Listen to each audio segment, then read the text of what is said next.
అందరికీ నమస్కారం. ఈవేళ నేను ఇలా మీ ముందుకు రావడానికి ఒక కారణం ఉంది. ఈరోజు ఏప్రిల్ 29. ఈ ఏప్రిల్ 29కు ప్రత్యేకత ఉంది. అదే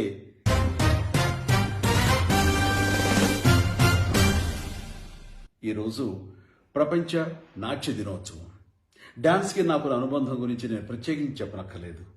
డాన్స్ నా సినీ జీవితంలో ఒక అంతర్భాగం అయిపోయింది. ఆ డాన్సే నాకు కోట్లాది మంది అభిమానులు తెచ్చిపెట్టింది. అలాగే వారి గుండెలో స్థానం సంపాదించుకోవడానికి, సుస్థిరమైన స్థానం ఏర్పరచుకోవడానికి నాకు దోహదపడిందని ప్రగాఢంగా నమ్ముతుంటాను.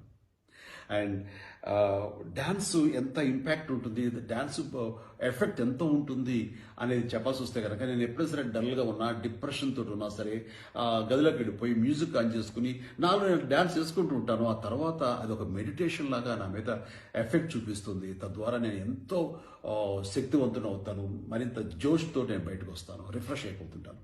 కాబట్టి ఈ రోజున ప్రత్యేకించి ఈ విషయం మీతో ఎందుకు షేర్ చేసుకుంటున్నానంటే, ఈ లాక్డౌన్ పీరియడ్లో ఇంటికే పరిమితం అయిపోయి భవిష్యత్తు ఏమిటో తెలియక ఒక అయోమయ గందరగోళ పరిస్థితిలో మీరు కూడా అలాగే డిప్రెస్ అయి ఉంటారని నేను అనుకున్నాను. కాబట్టి ఇలాంటి పరిస్థితుల్లో అవన్నీ మర్చిపోయి తిరిగి మీకు నూతనోత్సాహంతో మళ్ళీ జోష్ పుంజుకోవడానికి ఈ రోజున సరదాగా మ్యూజిక్ వేసుకుని డాన్స్ చేయండి, ఎంజాయ్ చేయండి, ఇంటిలో బాధ కూడాను సరదాగా గడపండి.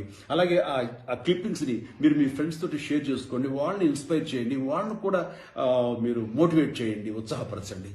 అండ్ నేను నా విషయానికి వచ్చేసరికి ఈరోజు సాయంత్రం 6 గంటలకి నా ట్విట్టర్ ద్వారా ఈ మధ్యకాలంలో నేను చేసినటువంటి కొన్ని డాన్స్ బిట్స్ మీతోటి నేను షేర్ చేసుకుందాం అనుకుంటున్నాను. డెఫినెట్గా మీరు చూసి ఎంజాయ్ చేస్తారు, ఎందుకంటే గతంలో మీరు ఎక్కడ చూస్తుంటారు కాబట్టి. And once again I wish one and all a happy international dance day. And stay home, stay safe. Thank you.